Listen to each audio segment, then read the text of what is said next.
Bueno,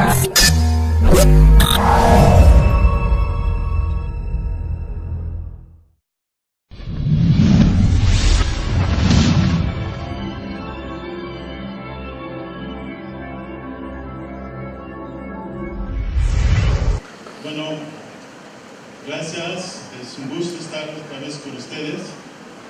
Estoy un poco nervioso, que es mucha gente. Tengo que hablar de estrategias facilitadoras de aprendizaje significativo. Pero entonces, antes hay que hablar del aprendizaje significativo. Porque todas las estrategias que utilizo están fundamentadas teóricamente. Entonces voy a empezar con el aprendizaje significativo y posteriormente voy a pasar a las estrategias. Empiezo con un organizador previo. Si fuéramos a identificar las corrientes psicológicas que han influenciado las prácticas educativas, yo identificaría 4. El conductismo, donde el nombre que más aparece es el de Skinner. Aquí se hablaba de enseñanza programada, de objetivos conductistas, de tecnología educativa. El humanismo es esta línea muy bonita, donde el nombre que más aparece es de Carl Rogers. Pero hay otro. Aquí se habla de escuelas abiertas, de enseñanza centrada en el alumno. El cognitivismo, el nombre que viene siempre es Piaget.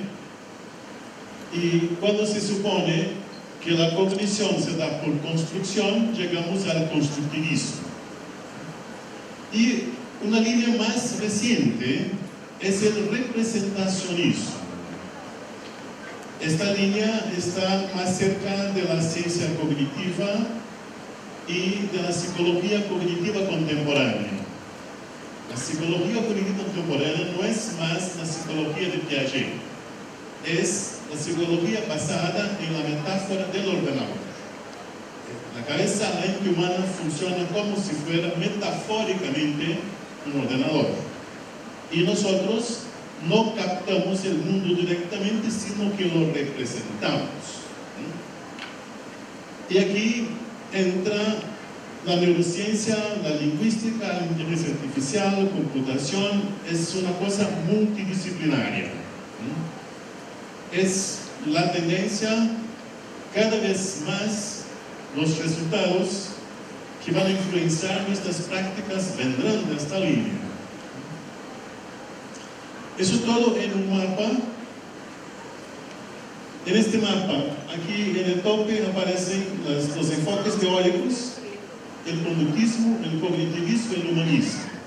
Es una cuestión de énfasis. Aquí el énfasis está en la conducta. Aquí el énfasis en la cognición.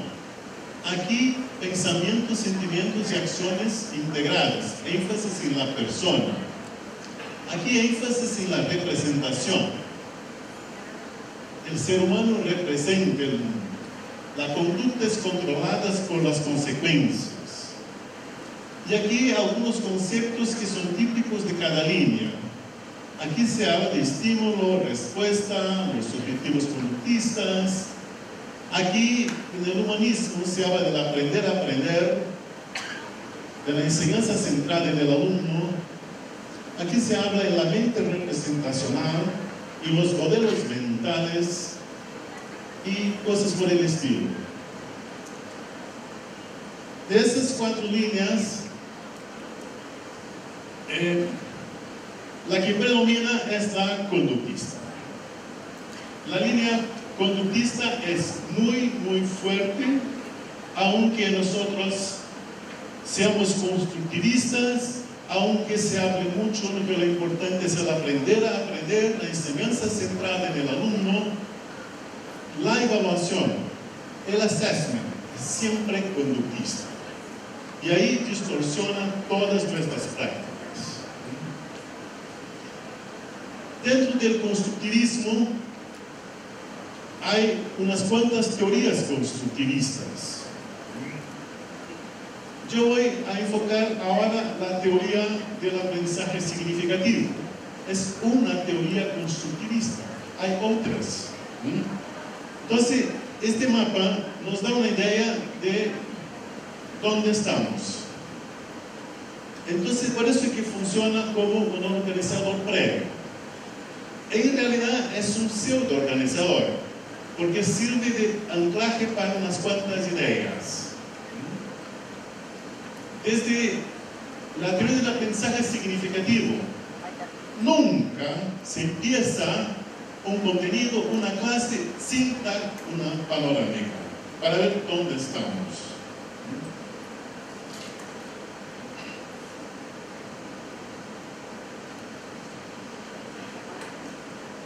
La propuesta original es de Oswald, de los años 60, y esa es la idea central. O sea, si fuera posible aislar una variable, si fuera posible reducir toda la psicología educativa a un solo principio, la idea es que lo más importante es lo que el alumno ya sabe. Es decir, aprendemos a partir de que lo ya sabemos. Si fuera posible aislar una variable como la más importante para el aprendizaje que sigue, sería lo que ya tenemos en nuestra estructura cognitiva. Yo no estoy hablando de los prerequisitos conductistas. Estoy hablando de lo que tenemos en la cabeza. Nosotros aprendemos a partir de los conocimientos que ya tenemos.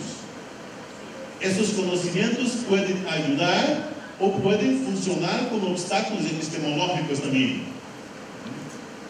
Pero enseñar sin tener en cuenta mínimamente el conocimiento previo del alumno es ignorar la variable más importante, aisladamente. Hay muchas variables, claro. Entonces, la consecuencia es averigüese y enséñese de acuerdo. Lo que el alumno ya sabe es su estructura cognitiva, son sus representaciones, sus ideas, sus conocimientos previos.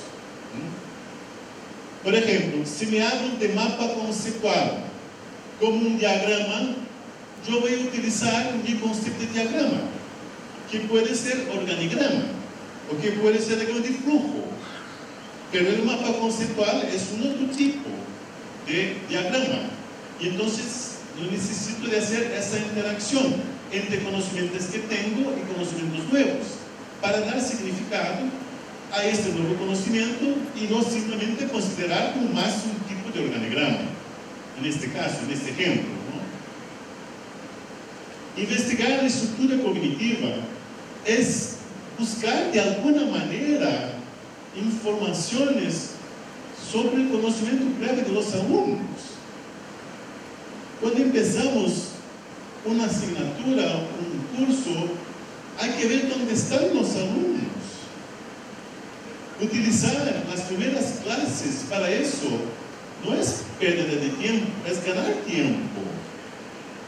Y yo no estoy hablando de necesariamente aplicar un pretexto. Estoy hablando de organizar situaciones, crear situaciones en las que los alumnos expongan el conocimiento, sus ideas respecto a ese tema que me interesa. Y enseñarse tomándolo en cuenta es intentar, por lo menos, tener en cuenta el conocimiento previo de los alumnos y al mismo tiempo utilizar principios facilitadores, estrategias, no sé qué más. Aquí empieza el problema. ¿Por qué? Porque la escuela no está organizada para un currículum que tenga en cuenta el conocimiento previo de los alumnos, excepto la línea conductista. La línea conductista sí, cada cosa tiene su prerequisito. y sigue el aprendizaje mecánico. El aprendizaje significativo es el concepto central de la teoría. Aprendizaje significativo, desafortunadamente, es un concepto que se ha trivializado. Cualquier cosa es aprendizaje significativo, y no lo es. Depende fuertemente de la interacción cognitiva entre conocimientos nuevos y previos. Esa es la característica básica. Interacción cognitiva. En esa interacción, el conocimiento nuevo debe relacionarse de manera no arbitraria, o sea, no es con cualquier cosa y no al pie de la letra. Siempre que aprendemos algo de manera significativa, también ponemos significados idiosincrásicos en eso. Y es claro que hay que distinguir entre los significados que son idiosincrásicos y los significados que son aceptados en el contexto de la materia de enseñanza.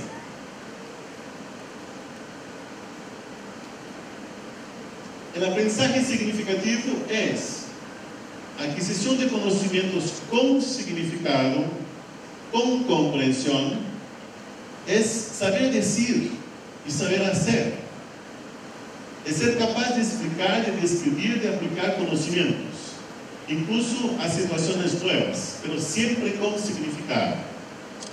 Un paréntesis, yo organicé una recopilación de artículos que va a ser disponibilizada. Son 130 páginas que hablan de mensaje significativo, de mapas organizadores, diagramas, todo. Incluso trabajos bien recientes de pocos meses, ¿no? El aprendizaje mecánico o automático es un aprendizaje netamente memorístico, sin significado, sin comprensión y sin capacidad de explicar. Sirve para reproducir a corto plazo respuestas en pruebas cuando la materia es la misma que fue dada por el profesor en las clases. Los alumnos utilizan ese término, la materia que fue dada, que no fue dada. Y desafortunadamente es el aprendizaje que predomina en la escuela. Yo no estoy aquí poniendo culpa en los profesores, yo soy profesor, mucho más que esos 200 artículos que tengo publicado. Lo que tengo orgullo es que soy profesor. Y estoy conmemorando este año 50 años de ser profesor.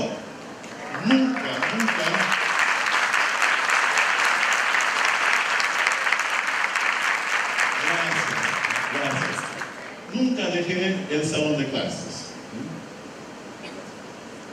Pero el sistema educativo, el sistema que está basado en el assessment, la medición. ¿Medición en qué? En pruebas nacionales, pruebas internacionales.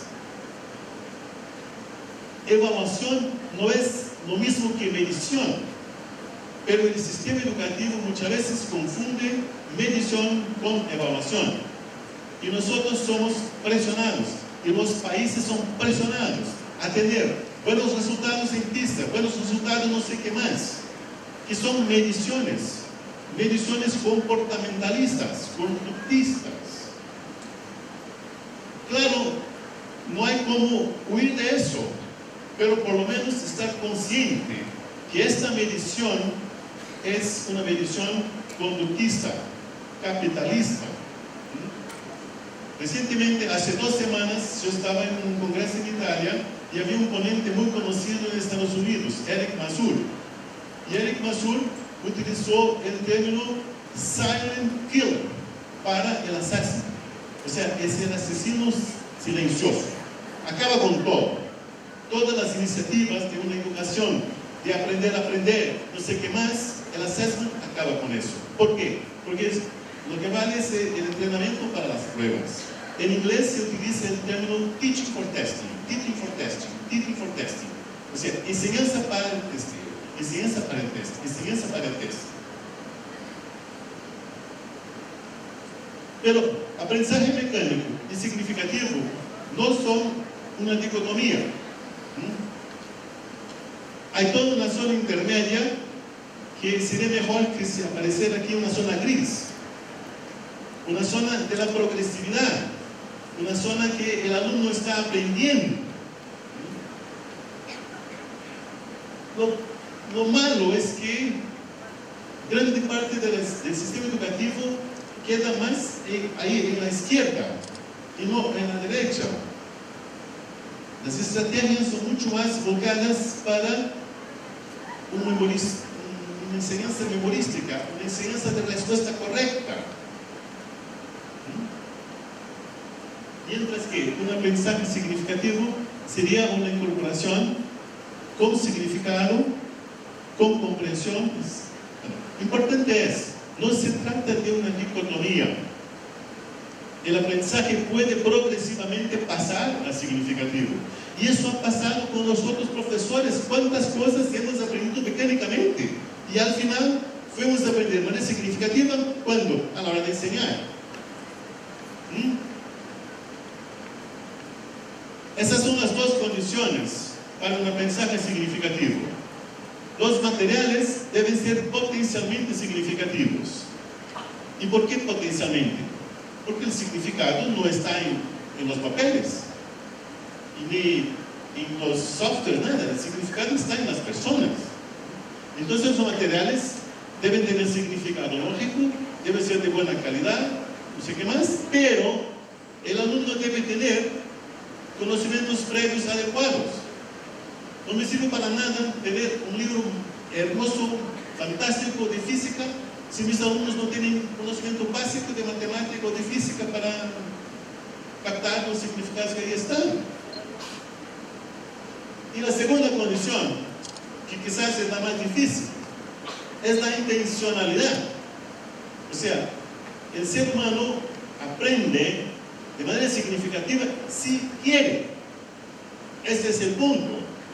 Nosotros, seres humanos, aprendemos de manera significativa, es decir, internalizar, estructurar una estructura cognitiva, como decía Maturana. Son perturbaciones, pero nosotros que decidimos, damos cuenta o no de las perturbaciones. Ese es un gran desafío para los profesores, y eso es lo que nos encanta como profesores, que tenemos que generar en los alumnos esta intencionalidad.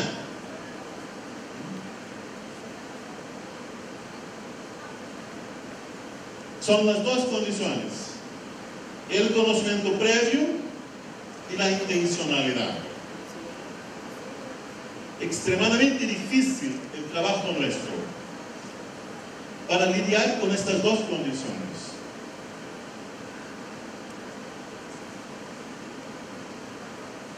Bueno, yo presenté muy rápidamente la visión osuberiana.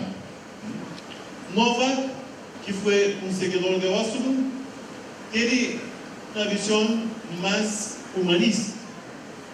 Para él, el aprendizaje significativo es subyacente a una integración constructiva de pensamientos, sentimientos y acciones que lleva al engrandecimiento humano. En inglés se utiliza el término empowerment, pero no me gusta empoderamiento, me gusta más engrandecimiento humano. Aquí está Novak. Novak fue mi director de tesis y después compañero de trabajo. El aprendizaje significativo es subyacente a la integración constructiva de pensamientos, sentimientos y acciones. Es decir, cuando el aprendizaje es significativo, nosotros tenemos una sensación buena, nos gusta. Pero desafortunadamente, en materias como física y matemática, por ejemplo, lo que generamos en los alumnos es una reacción negativa. Es común que los alumnos digan que odian la matemática, que odian la física.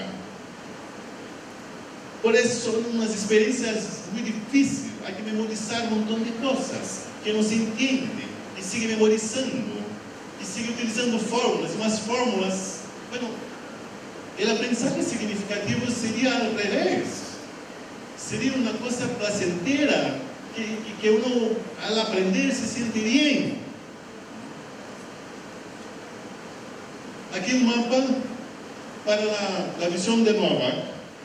El aprendizaje significativo como subyacente a la integración de pensamientos, sentimientos y acciones, y también subyacente a los lugares comunes de la educación: el aprendizaje, la enseñanza, el currículum, el contexto y la evaluación. Fíjense que aparecen aquí los mapas conceptuales y los diagramas como nada más que estrategias, ¿no? Es un error confundir mapas conceptuales con aprendizaje significativo. Los mapas conceptuales pueden ser utilizados desde un enfoque conductista. Incluso hay muchos intentos de dar puntajes y más puntajes y más puntajes a los mapas conceptuales. Una tercera visión es la visión que yo clasifico como interaccionista social del profesor Gowing. Es muy parecida con la visión vygotskiana, pero no hay referencia al trabajo de Vygotsky y al trabajo de Gowing. Para él hay una relación triádica entre alumno, profesor y materiales educativos. Alumno, profesor, materiales educativos. Y el objetivo es compartir significados. Compartir significados. Yo como profesor, yo manejo los significados que son aceptados en el contexto de la materia que estoy enseñando. Yo quiero que mi alumno venga a compartir esos significados. Yo quiero que mi alumno, en el caso de la física, venga a hablar física. ¿Qué significa tal cosa en física? Captación de significados. Claro, ahí es necesario toda una negociación, es necesario todo un intercambio de significados. El objetivo es compartir significados. Eso ocurre dentro de un contexto. El contexto nuestro es comportamentalista y es por eso que es muy difícil alcanzar este compartir significados. Y el lenguaje es tremendamente importante, porque para negociar significados tenemos que dialogar, tenemos que hablar.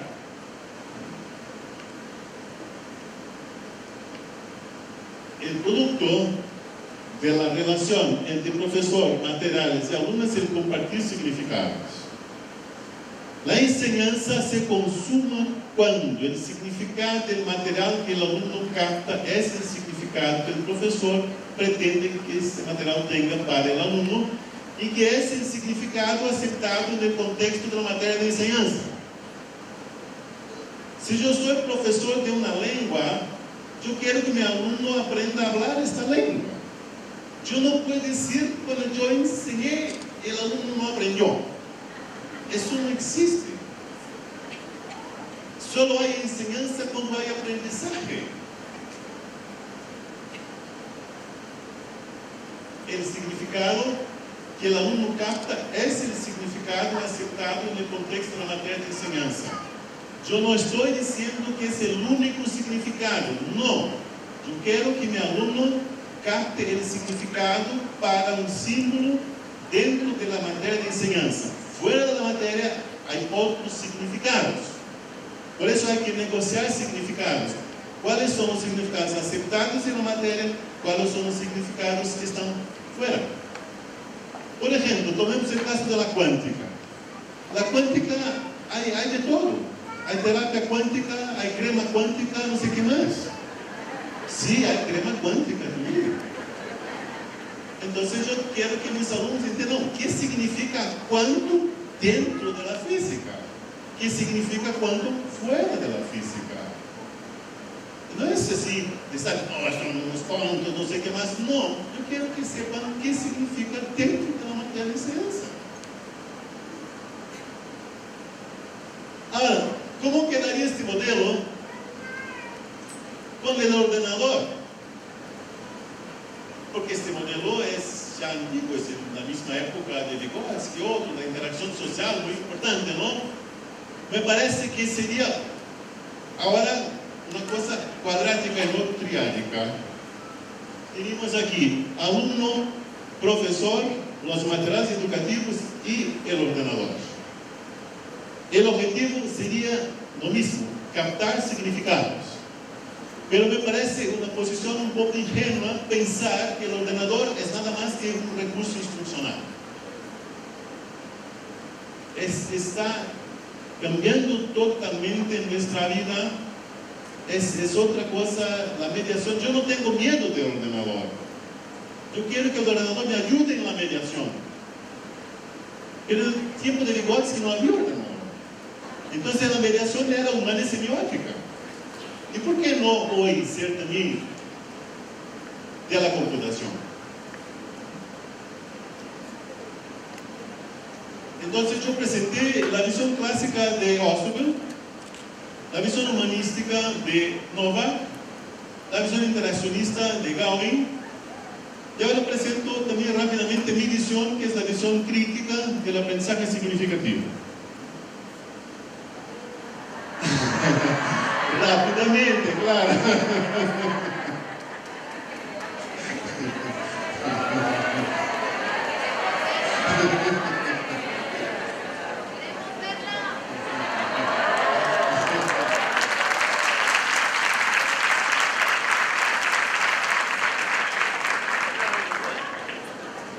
Bueno, yo era muy conductista en los años 70. Yo daba clases de análisis experimental de la conducta en varios países latinoamericanos. Me acuerdo que una vez en Guatemala, Honduras, Venezuela, yo dando clases de análisis experimental de la conducta. Era muy conductista. Yo traje a Brasil el Plan Keller, por ejemplo, que era una metodología conductista. Pero en Estados Unidos, no sé si conocen este libro del andar del borracho, entonces con al azar, ¿no? Yo estaba en un seminario de una persona llamada Novak, en un departamento de física dura. Y este señor me habla de una cosa llamada aprendizaje significativo. Y ahí cambió mi vida. Porque yo me di cuenta de que aunque yo era considerado muy buen profesor, yo era conductista y me estimulaba el aprendizaje mecánico. ¿Y por qué no el aprendizaje significativo? Entonces yo pasé varios años con el tema de aprendizaje significativo. Pero después de también tener bastante lectura de Postman, me gusta mucho el trabajo de Postman, y de otros autores, yo pensé, pero ¿por qué no un aprendizaje significativo, pero con criticidad? El brasileño Freire, por ejemplo, ya lo decía hace muchos años, ¿no? ¿Qué significa eso? Significa captar los significados, aprender de manera significativa, pero no aceptar pasivamente todo.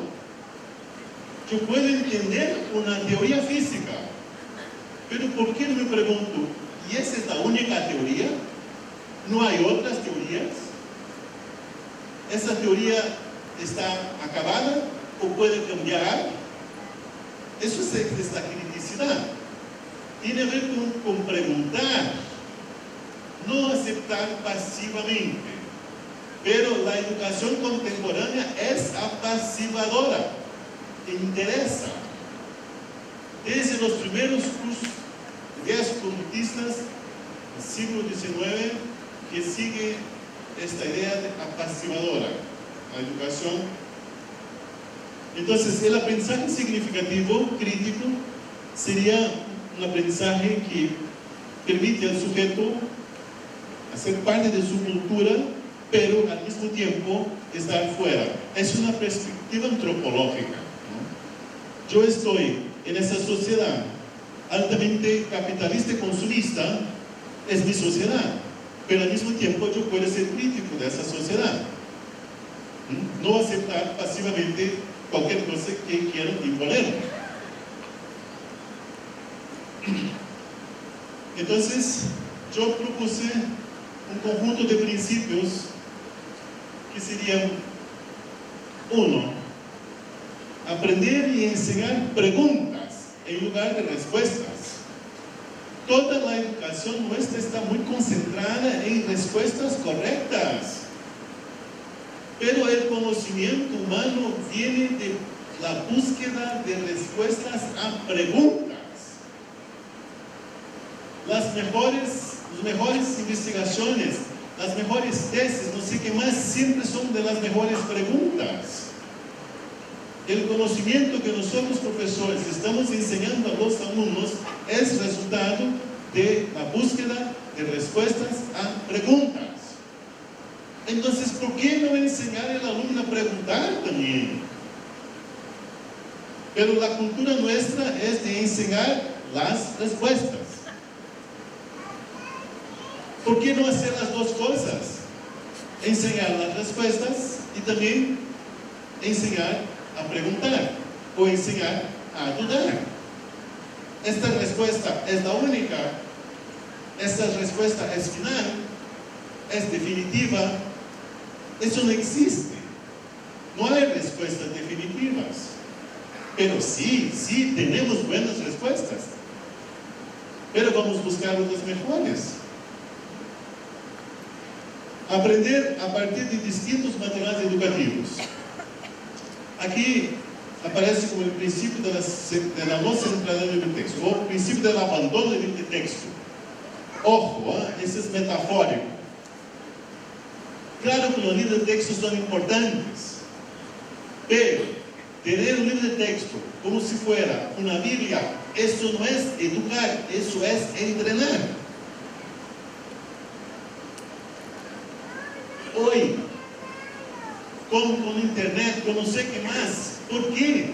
¿Por qué utilizar solamente una manera de enseñar, un único recurso instruccional? ¿Por qué no diversificar? ¿Por qué no ver cómo el mismo tema es tratado por otro autor? En física la situación es tan fea que hay asignaturas que no tienen ni nombre. Se dice, yo hice tal autor, yo hice el Jackson, yo hice el Goldstein. ¿Qué es eso? Es un curso de electromagnetismo, pero no se habla de electromagnetismo, se habla del autor nada más. Por favor, eso no es educación científica. Esa es una cosa anticientífica. Y eso es lo que recientemente Carl Newman dijo en la Science. La enseñanza universitaria es más que ineficaz, es anticientífica. Aprender que somos perceptores y representadores del mundo. El principio del aprendiz como perceptor y como representador. Esa es la visión contemporánea. Nosotros no somos receptores, nosotros somos perceptores y representadores. En esta conferencia también está pasando eso. Ustedes son perceptores y están representando en su cabeza lo que está siendo presentado, representando positivamente, negativamente, no importa, pero están haciendo representaciones, si es que están interesados. Aprender que el lenguaje está totalmente involucrado en todos los intentos humanos de percibir la realidad. El rol del lenguaje, de cómo nos comunicamos, utilizamos el español, el portugués, el inglés, pero nos comunicamos. El diálogo es fundamental en una educación volcada en aprendizaje significativo. Y entonces el lenguaje es muy importante. Si el lenguaje es con ambigüedades, si el lenguaje es con indeterminaciones, imaginen ustedes, yo tengo un problema en mis alumnos, grupo de física, utilizando un lenguaje con indeterminaciones, con ambigüedades. Nunca el alumno será capaz de hacer un modelo mental necesario para dar cuenta del problema.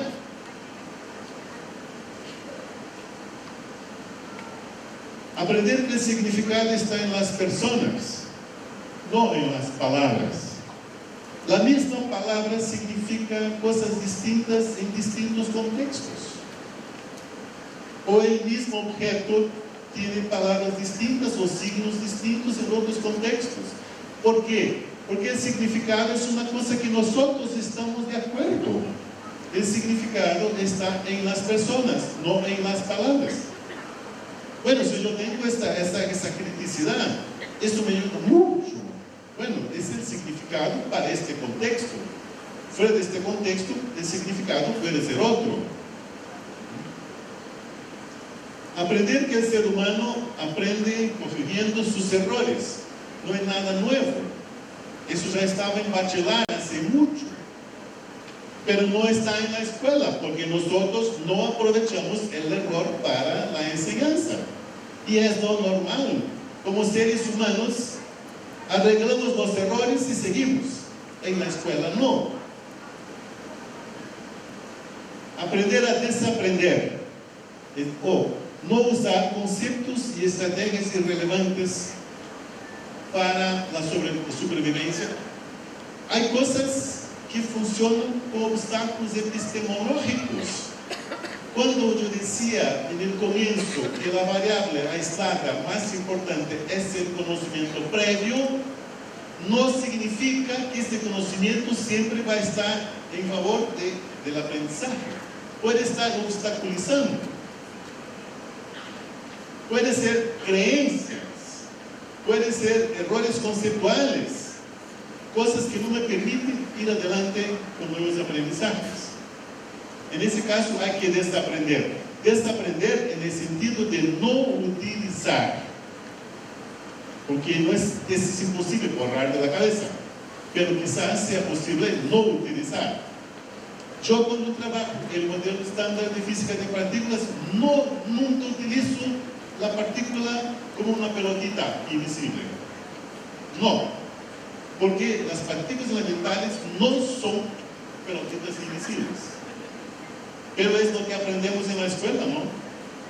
Desde el modelo atómico, primero, con los electrones. Ahí son pelotitas dando vueltas,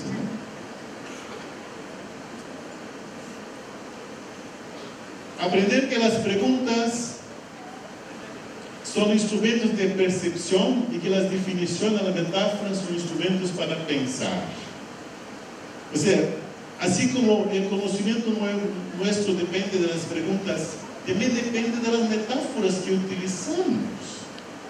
El conocimiento es largamente metafórico. Todo se pasa como si. Son metáforas geniales, pero son metáforas. Eso es que es criticidad. ¡Qué metáfora linda! Pero es una metáfora. Entonces significa que en realidad no es así. No es así, pero funciona como si fuera este juego. Aprender a partir de distintas estrategias de enseñanza. Eso es muy parecido con el libro de texto. O sea, hay que abandonar el modelo de la narrativa. Esa es una cosa medieval, que el profesor está en el púlpito hablando para los alumnos. No tiene sentido en los días de hoy. Pero eso también es metafórico. No significa que yo nunca más voy a dar una clase. No. Lo que significa es que yo, si tengo una hora, no voy a estar hablando solito una hora. Pero sí puedo hablar 15 minutos, 20 y después, vamos, ahora todos. Trabajos en pequeños grupos, no sé qué más. Yo no doy clases de más de 20 minutos. Y tengo horas 50. En todas mis clases los alumnos tienen tareas para hacer en pequeños grupos. Y después presentar algún grupo.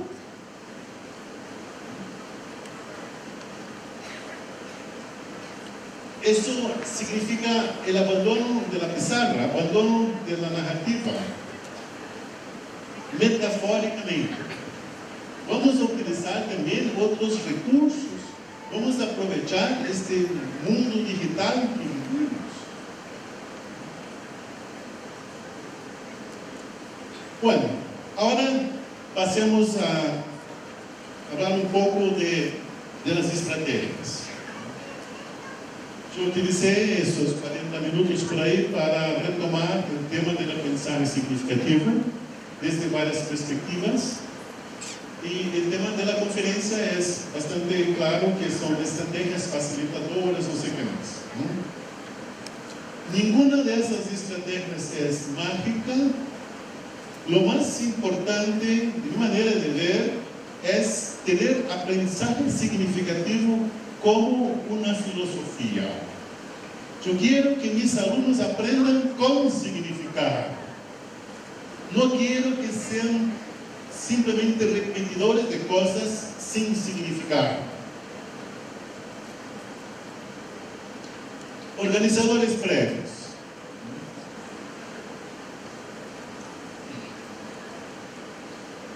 ¿Por qué fue más o menos la primera estrategia que fue propuesta por Oswald?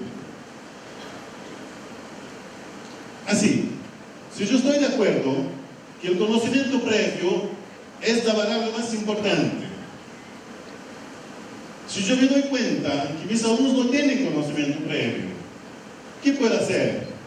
Bueno, intentar utilizar conocimientos que tienen y intentar hacer un puente, una cosa inicial. Otra posibilidad que me parece mejor es que el alumno muchas veces no percibe que los conocimientos nuevos están relacionados con conocimientos anteriores. Y entonces los organizadores previos sirven bastante para explicitar la relacionabilidad de los conocimientos.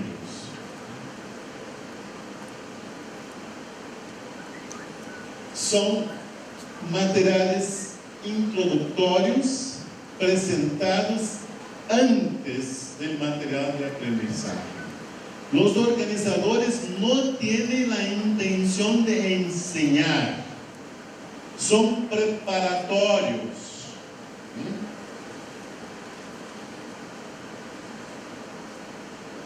Aquí está, para explicitar la relación que existe entre los conocimientos nuevos y los que la aprendida tiene, pero no percibe que están relacionados. Los organizadores previos no son resúmenes, no son simplemente algunas comparaciones introductorias. No hay una definición muy rigurosa de qué es un organizador, pero es un material instruccional preparatorio para lo que sigue. Voy a presentar ahora unos ejemplos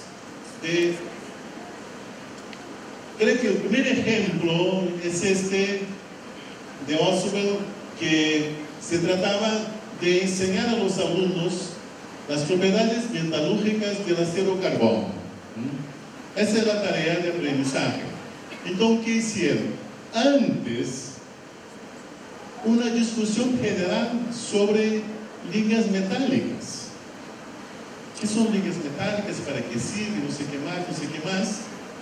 Bien, y entonces, ahora sí, vamos a trabajar un tipo que es el acero carbono.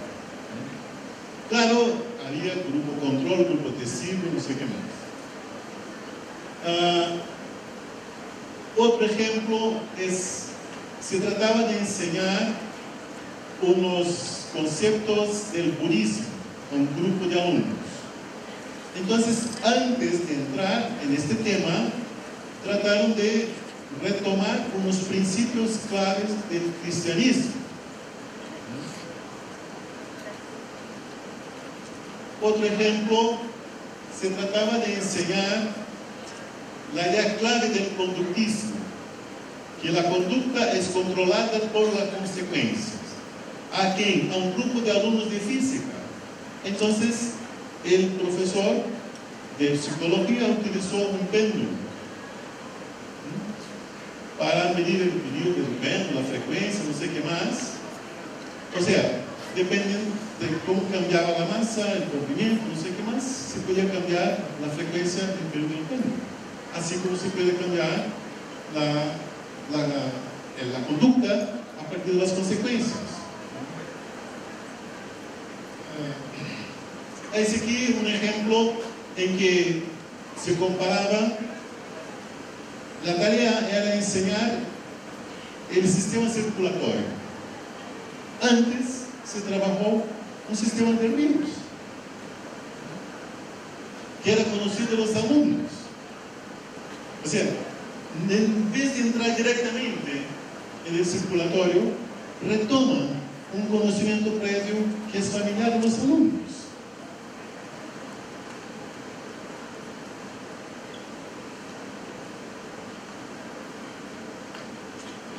Aquí un ejemplo un poco raro. Se trataba de enseñar 4 características de 4 países imaginarios. Entonces el profesor o la profesora proyectó en la pantalla una agenda 4x4, así, vacía, 4x4 durante 60 segundos. Y según ellos, facilitó el aprendizaje o el recuerdo de las 4 características de los 4 países, porque por estar 4x4, así. Y eso fue el organizador previo. Me parece un poco raro, pero está en la literatura. Ya ese es más reciente, trabajo de mis alumnas que están haciendo farmacia, pero tomaron un curso de aprendizaje conmigo. Esta, por ejemplo, era el organizador previo, era la mayonesa. Preparar mayonesa. ¿Por qué? Porque la mayonesa es una emulsión y a la profesora el objetivo era enseñar emulsión. Entonces, antes de hablar de emulsión, la profesora preguntaba: ¿ustedes conocen mayonesa? Claro. ¿Le hicieron mayonesa? Ah, unos sí, otros no. Bueno, yo tengo todo aquí para que hagamos mayonesa. Fue una fiesta, ¿no? Y al final de una clase de juego, ¿qué hicimos? Una mayonesa muy buena, ¿no? Esta es una emoción. Y las emociones son muy importantes en farmacia, y ahora vamos a trabajar emociones, ¿no? Un organizador previo. Otro organizador previo era la opinión de los alumnos respecto a... Era sobre... por ejemplo, cuando se habla de Ferrari, Sony, Brastemp, Nike, ¿cuál es la principal referencia? Es de calidad. ¿Qué debe tener y cómo debe tener un producto o servicio para ser de calidad? Entonces, hay todo un trabajo, un tiempo para discutir el tema de calidad. Calidad de marcas consagradas. ¿Por qué? Porque se trataba de ver la calidad de los medicamentos. Pero antes de hablar de calidad de medicamentos, se hablaba de calidad en general, de cosas conocidas. Otro ejemplo de cómo se almacena la medicación en su casa. El tema era un curso en farmacia, y el almacenamiento de medicaciones es muy importante. Pero antes de enseñar cómo se almacenan las cosas, la profe preguntaba: ¿cómo almacenan ustedes las medicaciones en sus casas? Eso sería el organizador previo. Ese es interesante porque el objetivo era enseñar el concepto de taxonomía. ¿Y qué hizo la profe? Trajo una caja con botones de varios tamaños, varios materiales. Y la tarea era: vamos a organizar esos botones. Organizar cómo, profe, como quieren ustedes, por tamaño, por material, por función. Bueno, otra vez, fue una cosa muy interesante y al final dijo la profe, bueno, ¿qué hicieron ustedes? Una taxonomía de botones. Y ahora vamos a trabajar el tema taxonomía, que es muy importante dentro de nuestro contexto. Un último ejemplo, el concepto de entropía. Entropía tiene que ver con el grado de desorden. Entonces, ¿qué hacer? Tener dos vasos con arena. Uno con arena blanca, otro con arena negra. Y mezclar. Y nunca van a conseguir desmezclar. En el comienzo bien, blanco y negro, después, ¿por qué? Porque aumentó la desorden, aumentó la entropía. Entonces, antes de trabajar el concepto de entropía, se puede hacer alguna cosa como esta.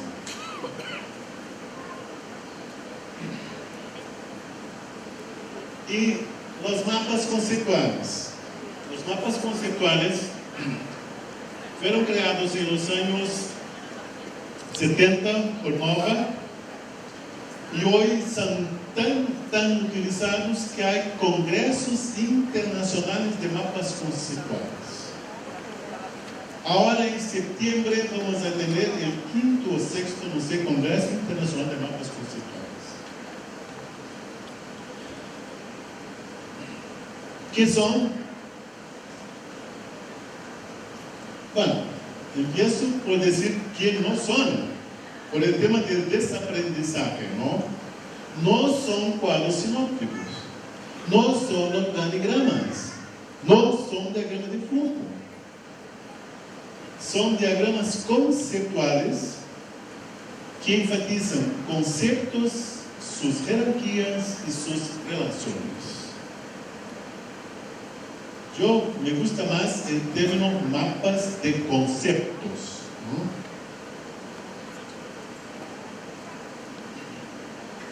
De manera un poco más específica, los mapas conceptuales son diagramas jerárquicos. De alguna manera se percibir que unos conceptos son más importantes que otros dentro del mapa. ¿Eso qué significa la jerarquía? Dentro de un contexto.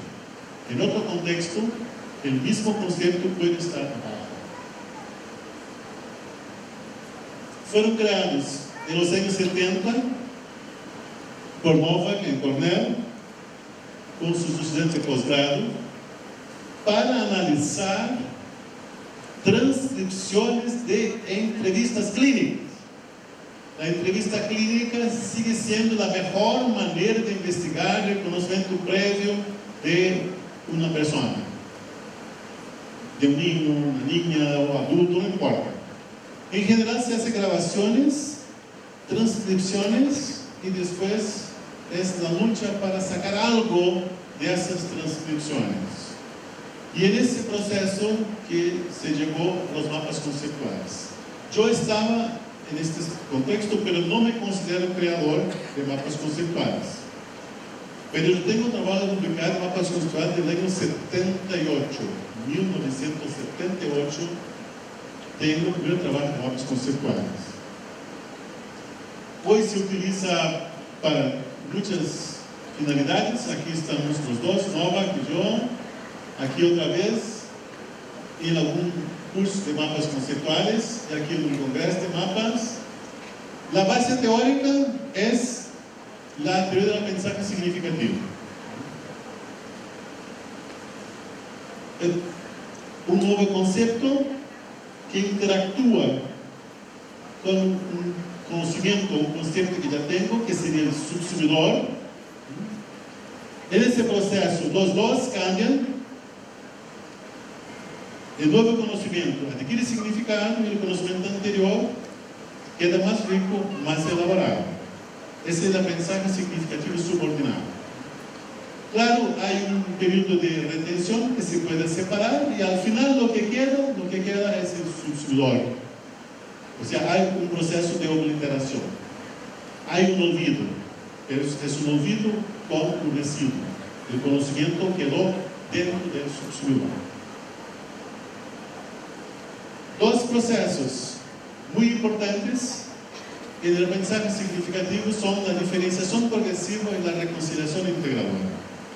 Esos son procesos cognitivos. Nosotros cuando aprendemos vamos diferenciando las cosas.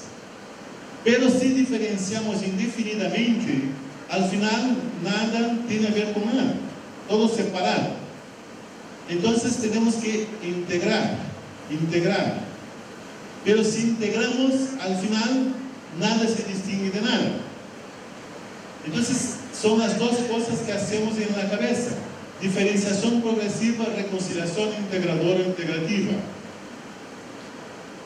Si esos son procesos cognitivos, ¿por qué no utilizarlos como procesos en la enseñanza?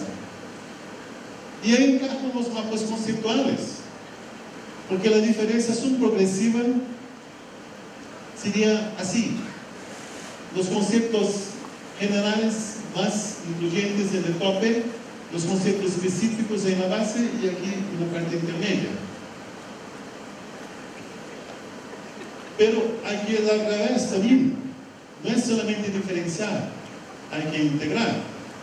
Entonces las flechas más gordas son la diferenciación progresiva, las más débiles la reconciliación integradora. ¿Para qué sirven los mapas conceptuales? Bueno, puede ser para la enseñanza, para la evaluación, para el análisis del contenido curricular, ese es el modelito original. El modelo original. A mí no me gusta porque parece mucho con el organigrama. Voy a presentarles rápidamente unos cuantos ejemplos de mapas conceptuales. Ese es un ejemplo muy antiguo del año 77, que se parece mucho con un organigrama. Ahí están las fuerzas gravitatorias, electromagnética, nuclear, no sé qué más. Ese es más contemporáneo. Es un mapa para partículas elementales. Lo que me falta ahora es encajar el bosón de Higgs aquí. Pues ya está desactualizado el mapa este. Pero aquí están todas las partículas, ¿verdad? Y es así. Es como que es un mapeo de un contenido. Pero este ya es distinto. El trabajo de nuestra profesora sobre la revolución industrial. Empieza con el maquinismo, ¿verdad? Aquí otro para este material. Aquí un mapa para novela. La novela tiene forma y contenido y un montón de cosas más. Este para poesía, para célula, reacciones químicas. Ese aparece unos rectángulos y unos balones. Hay que explicar por qué son distintos. El mapa siempre tiene que ser explicado. Y ahí sí, el alumno va a explicar el mapa, externaliza la comprensión. Lo más bonito de los mapas es explicarlo, es hacerlo, es el proceso.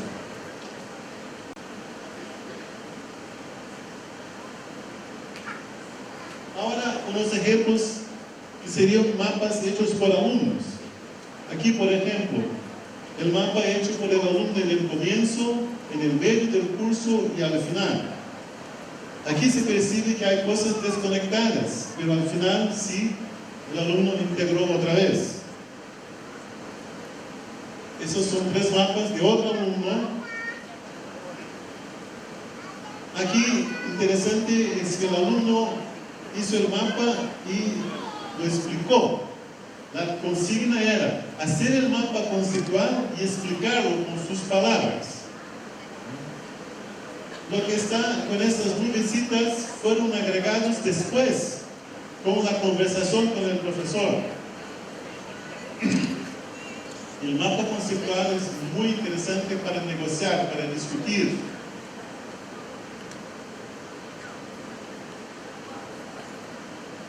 Este es un mapa que siempre doy como ejemplo de una alumna de ingeniería que yo le dije, bueno, tu mapa está muy bonito, pero hay mucha cosa, ¿no? Está un poco pesado. Hay definiciones ahí. Entonces, ella hizo el otro mapa y cambió todo por ecuaciones. Y ahora sí, no se entiende nada. No se entiende nada más.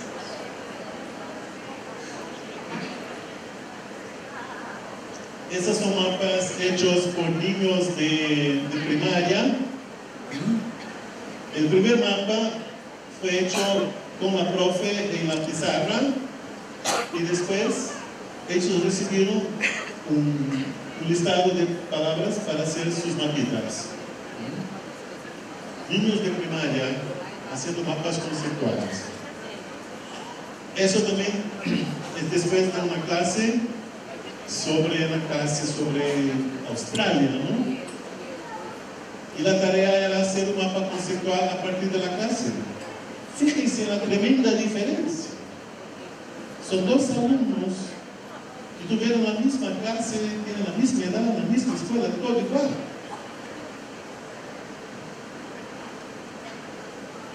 Ese es un mapa sobre un libro. Después de leer el libro, en el curso de literatura, hicieron un mapa conceptual. Rip Van Winkle, en la historia de un sujeto que pasó 20 años en las montañas y después volvió a la ciudad. Pero un otro alumno me hace este mapa. Es el mismo curso, el mismo libro, la misma profe. Fíjense la información que te da el mapa. Diferencias increíbles o no tanto. ¿Por qué? Porque es este RIP aquí en el centro y ¿dónde está el RIP? Aquí. Sí, aparentemente distintos. Pero si empezamos a negociar, incluso podemos llegar a un mapa conjunto. Eso es lo importante, la negociación, el diálogo. Un mapa para una poesía, un montón de mapas. Aquí, para el contenido curricular, es muy interesante, antes de dar un curso, hacer un mapa conceptual de todo el contenido. ¿Por qué? Porque ahí sabemos cuáles son los puntos más importantes. Ahí sabemos dónde ponemos más tiempo. Ahí sabemos cuáles son las cosas que pueden ser más en passant. Aquí está claro que el concepto central está, incluso aquí yo puse unas ecuaciones, pero no importa. Ese es un mapa para química. Ese es un mapa de un contenido interdisciplinar. Bueno, creo que llega de mapas. Un mapa para Blancanieves. Porque para empezar el tema, ¿no? Primera vez que hacen un mapa, mejor que hagan un mapa de una cosa que sea bastante conocida.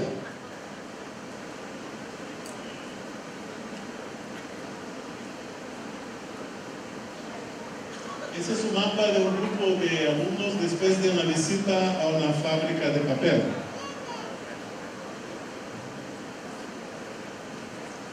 Aquí hicieron un mapa de una parte del Principito antes de hacer mapas en geometría. ¿Por qué? Porque el Principito estaba siendo trabajado en la parte de lenguas, literatura. Entonces hicieron un puente, hacer un mapa del Principito y después vamos a hacer mapas en geometría.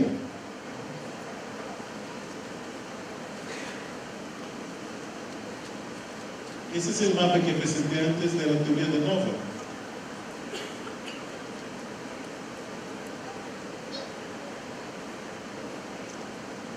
Los mapas conceptuales como instrumento para negociar significados. El modelo ese de Gowing para negociar significados. Y los mapas son fantásticos para eso. Pero los mapas deben ser hechos en pequeños grupos y después deben ser presentados para todos aquí. Es importante que los alumnos discutan, que negocien los mapas conceptuales, que se pongan de acuerdo o en desacuerdo. A veces el alumno llega acá, profe, ese es el mapa del grupo, pero no es mi mapa, porque yo no estoy de acuerdo con tal cosa. A mí me parece fantástico ese tipo de reacción. Eso sí es participación. El objetivo siempre es compartir significados. Ese es el software Simac Tools.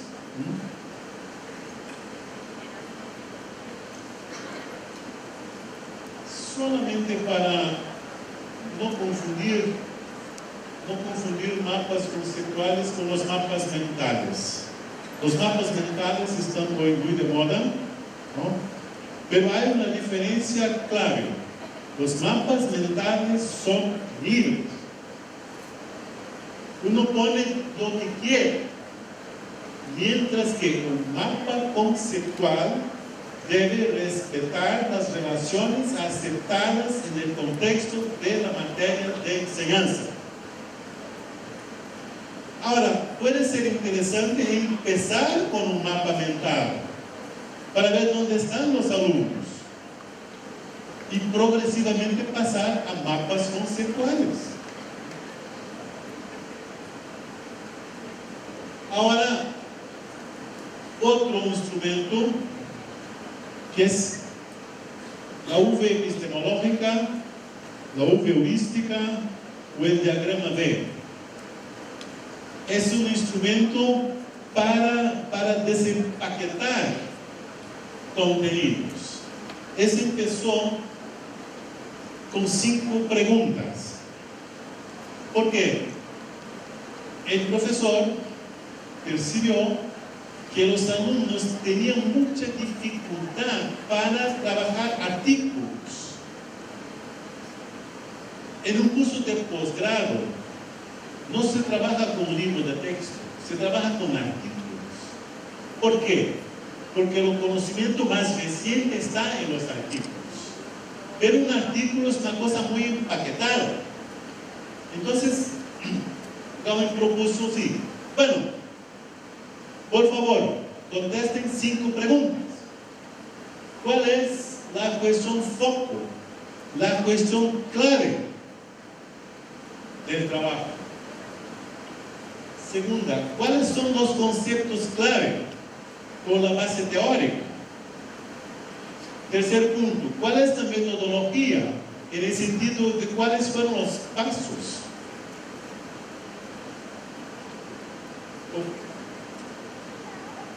¿Cuáles son las afirmaciones o las aseveraciones de conocimiento? O sea, ¿cuál es el conocimiento producido?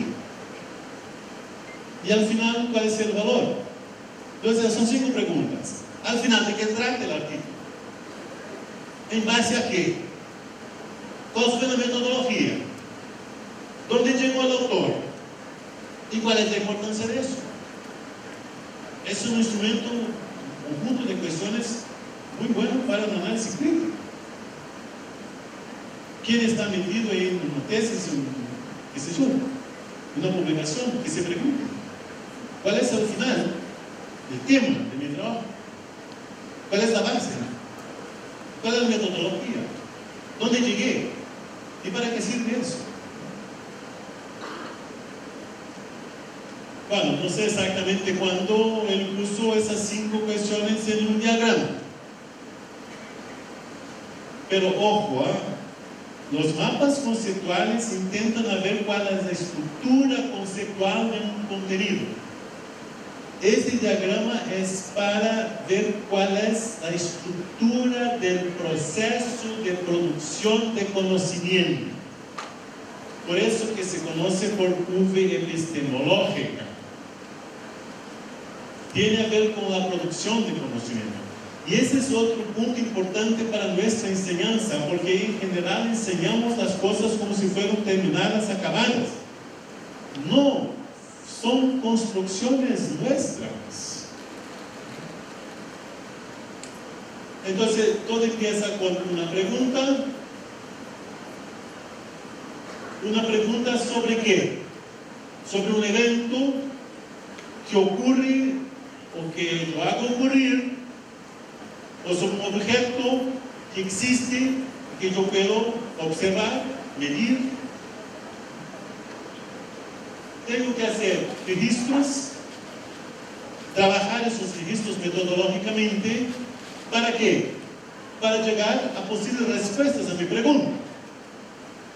¿En base a qué? En base a conceptos, principios, leyes y filosofías. Entonces, es mucho más fácil así. El diagrama B tiene que ver con la interacción entre el pensar y el hacer en la producción de conocimientos. El conocimiento que enseñamos a los alumnos es producción nuestra. Y hay un proceso de producción, siempre a partir de una pregunta. ¿Sobre qué? Sobre un evento, sobre un objeto de estudio. Bueno, no hay ningún congreso de diagramas B, ¿no? Los mapas sí son muy utilizados, pero eso de entrar en la producción del conocimiento ya es otro tema, ¿no? Algunos ejemplos aquí. A ver uno. Este, por ejemplo. La pregunta era cómo identificar los artrópodos. Cómo identificar diferentes clases de artrópodos. Bueno, el evento fue una práctica de identificación de artrópodos con lupa, pinza, no sé qué más. Aquí una tabla de doble entrada. Los alumnos pusieron aquí los resultados, las mediciones, transformaciones y dónde llegaron. Los artrópodos presentan exoesqueleto, parte articular, no sé qué más. Y aquí interesante que hicieron un pequeño mapa conceptual en la parte de conceptos. Ese es el trabajo de alumnos, no es de investigadores.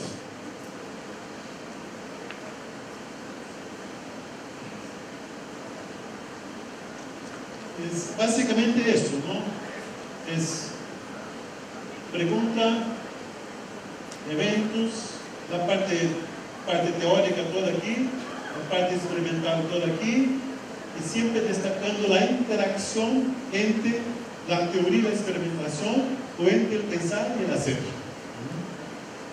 No, eso no se utiliza solamente en ciencias.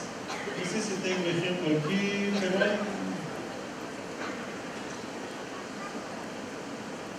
esos son todos en ciencias, pero hay otros.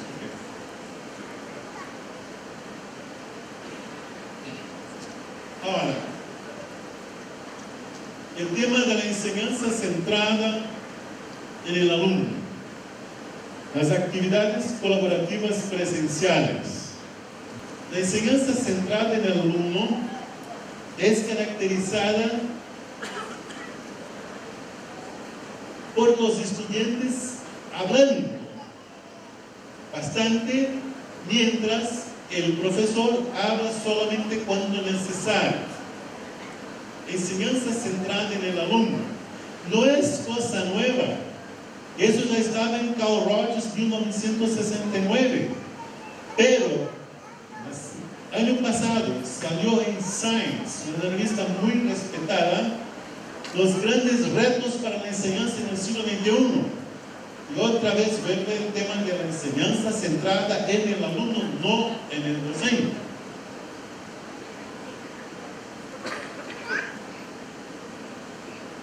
Dejar que los alumnos Hablen implica el uso de estrategias que favorecen la interacción, la discusión, la negociación de significados, la presentación oral del producto de actividades colaborativas para todo el grupo, con apertura para criticidad. Es así, dar tareas a los alumnos para que hagan en pequeños grupos que sí, 2, 3, 4. Después, cada grupo viene acá y presenta el resultado al grande grupo. El grande grupo critica y los alumnos pueden rehacer la tarea. El resultado final no es tan importante. Importante es la interacción, la discusión entre los alumnos.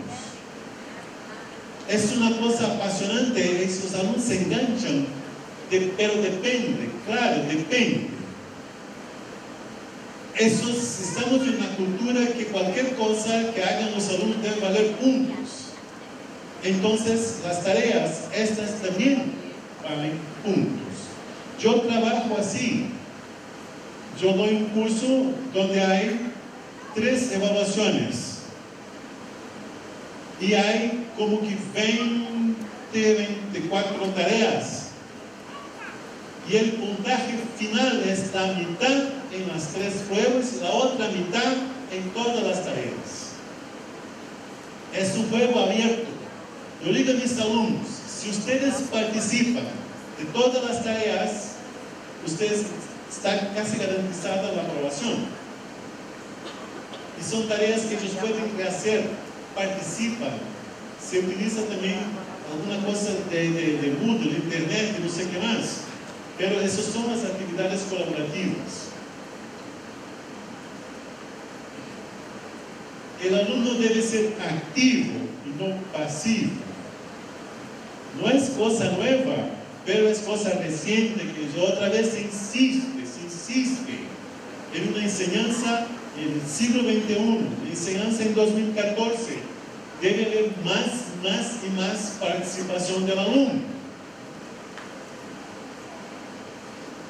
Recibir la información del profesor acríticamente no lleva a un aprendizaje significativo crítico.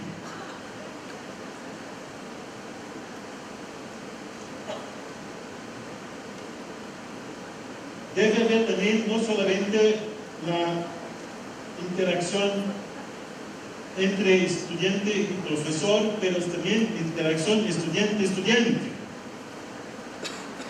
Eso es el interaccionismo en los días de hoy. No es solamente interacción profesor-alumno, es interacción alumno-alumno.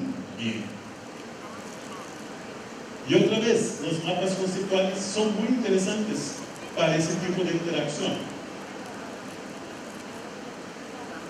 Puede ser un proyecto abierto, puede ser un problema clásico, puede ser un mapa, no importa, es una tarea que debe ser trabajada colaborativamente y el resultado debe ser presentado al grande grupo después. Es importante que los alumnos colaboren, estén en desacuerdo, que discutan y que busquen por consenso. Y el resultado es presentado a todo el grande grupo.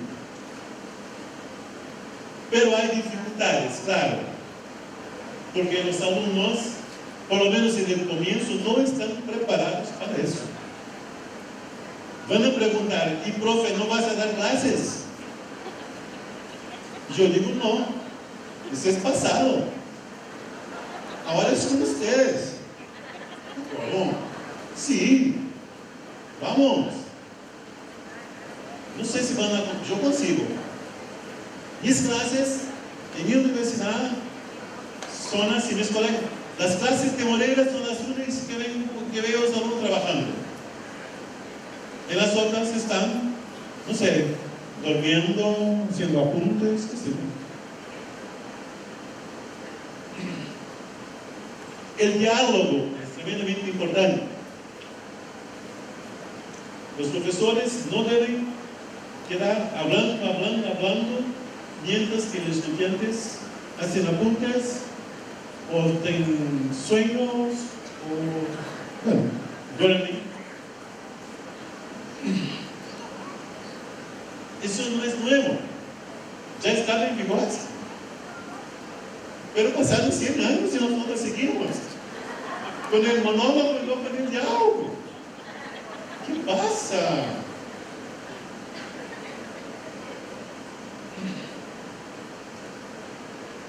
El papel del profesor. ¿Sí? Las situaciones propuestas a los alumnos deben ser hechas colaborativamente. Ahí está el rol del teacher, del profesor. Es el profesor que elige las situaciones. Somos nosotros que proponemos las situaciones y nosotros que hacemos la mediación con los alumnos mientras ellos intentan resolver las situaciones. El rol del profesor es más importante en esta tarea que en la clase magistral.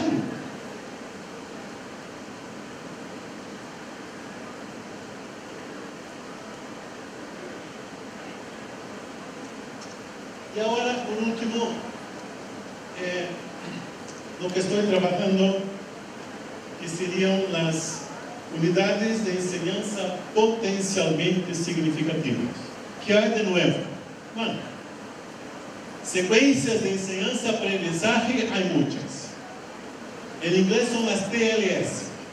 Hay montones de TLS, Teaching Learning Sequences. Pero raramente están basadas o fundamentadas teóricamente. Entonces, mi propuesta es de unidades de enseñanza basadas en unas cuantas teorías.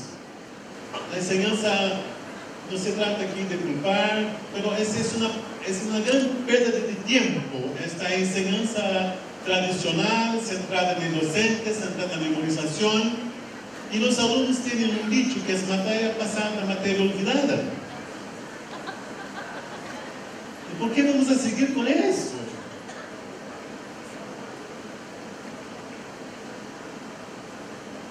Entonces, con la intención de contribuir para una alternativa, yo estoy proponiendo estas unidades de enseñanza potencialmente significativas. El objetivo es desarrollar unidades de enseñanza para un cierto conocimiento declarativo procedimental. Hay que definir qué conocimiento, qué quiero trabajar. Y la filosofía es que solo hay enseñanza cuando hay aprendizaje. Y este aprendizaje debe ser significativo. El marco teórico, bueno, toda la teoría que hemos visto, la teoría del aprendizaje significativo, la teoría de Vygotsky, la teoría de los campos conceptuales y la teoría de modelos mentales y la del aprendizaje significativo crítico. Toda la secuencia está basada en estas teorías. Esta es la diferencia. Una secuencia de enseñanza-aprendizaje basada en teorías. No es una cosa al azar. Todo está pensado. Aquí una serie de principios.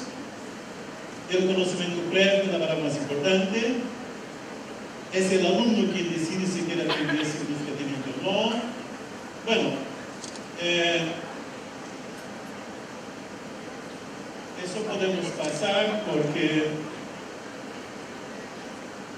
ya yo hablé bastante, no hablé tanto de modelos mentales, pero es importante tener en cuenta que si la situación es nueva, el primer paso para resolverla es construir un modelo mental en la memoria de trabajo.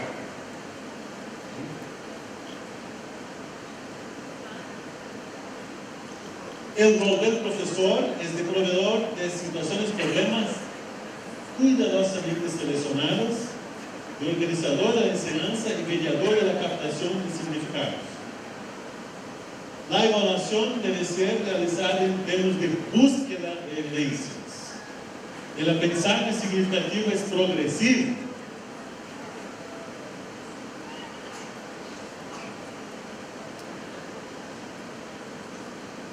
Ok, entonces ahora, ¿cuáles serían entonces los pasos de una de esas webs?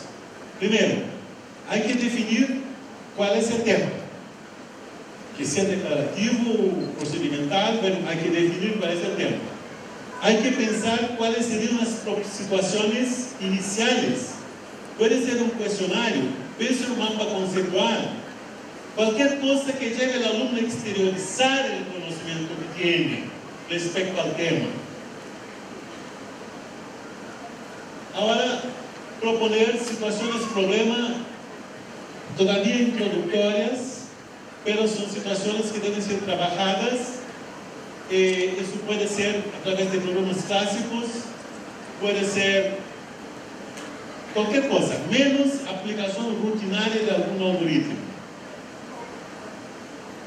La primera situación es saber dónde están. Las segundas ya son para empezar. Situaciones iniciales respecto a lo que queremos enseñar. Bueno, y ahí seguimos varios pasos. Eso todo está en el material que voy a disponibilizar para ustedes. Claro que hay una evaluación también. Hay una evaluación del aprendizaje y de la webs. La web será considerada exitosa si la evaluación da evidencias de aprendizaje significativo. El énfasis está en evidencias y no en comportamientos finales.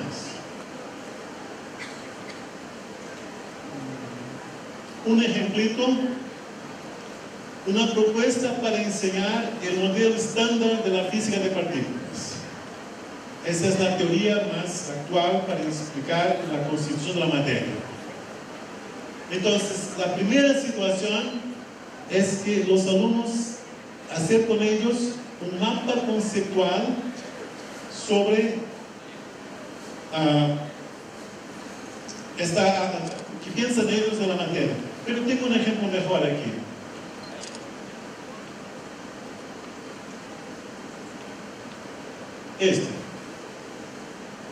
Para la propuesta de enseñar tópicos de cuántica en secundaria. Aquí está claramente cuáles son los conceptos: cuantización, incertidumbre, efecto cuántico, estado y superposición de estados. Primera cosa, hacer un mapa mental. ¿Qué hacemos? Damos una hoja en blanco así, escrito cuántica. Y los alumnos escriben alrededor lo que quieren. Cualquier cosa que tenga que ver con cuántica y según su cabeza. Puede incluso dibujar cosas si quiere. Y al final de esta clase van a oír una música que habla de cuántica.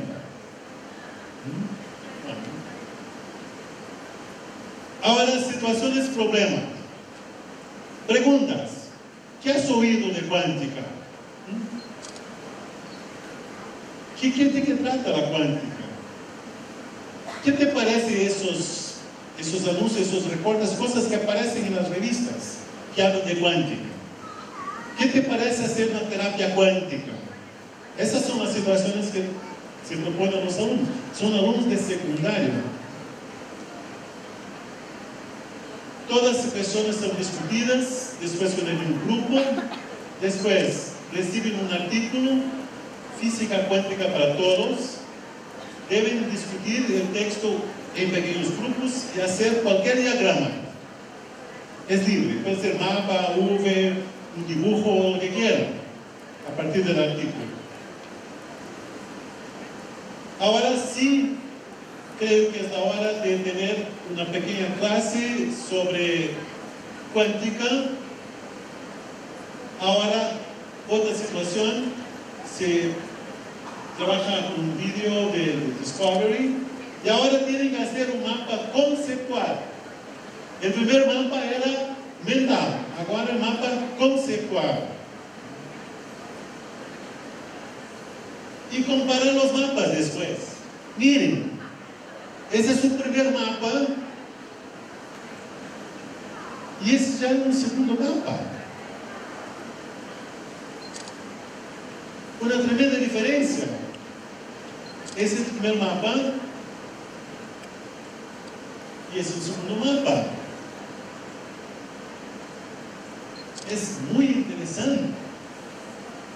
Una primera etapa es libre, que expongan su conocimiento y progresivamente vamos acercándonos de la materia de enseñanza.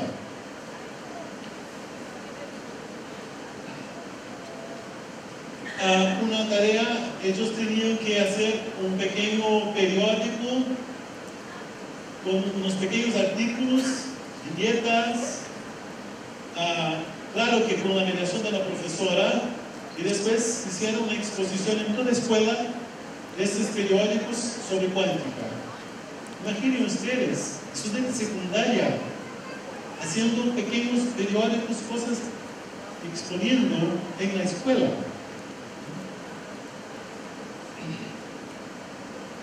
Bueno, podemos.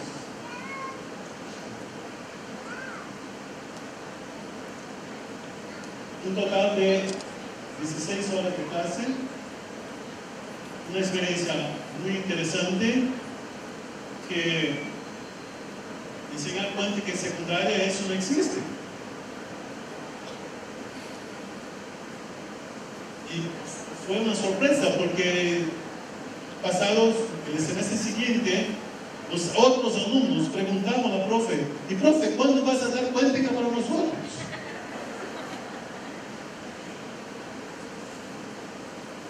Para terminar, porque me están presionando aquí, voy a dejar un mensaje para ustedes. ¿Dónde está? Ese es un artículo, un editorial que salió en Science de una profesora de la Facultad de Educación de Stanford, que es una facultad de educación muy conocida, muy reconocida en el mundo. Y el tema es eso: la enseñanza no es una carrera, una corrida. La enseñanza no es un entrenamiento, la educación. Los mejores científicos no son los que tienen mejores puntajes en esos exámenes internacionales y nacionales. Es así, no hay como huir de esta cosa, del assessment. Pero a veces podemos compatibilizar con otros enfoques que tengan el objetivo de un aprendizaje significativo. Tener un buen puntaje en PISA no tiene nada que ver con aprendizaje significativo. Yo no estoy diciendo que las cuestiones de PISA no involucran aprendizaje significativo. No, es que los alumnos son entrenados para dar las respuestas. Y ahí el significado está fuera. Ese es el problema de los tests nacionales e internacionales, es que los alumnos son entrenados. Es el teaching for testing. Eso sí que deberemos ser en contra, educadores como nosotros. Y en ese sentido, que un aprendizaje significativo, independiente de mapa, de cualquier cosa, pero un aprendizaje con significado, eso sí es un aprendizaje para la ciudadanía, para nuestros ciudadanos y nuestros alumnos. Gracias.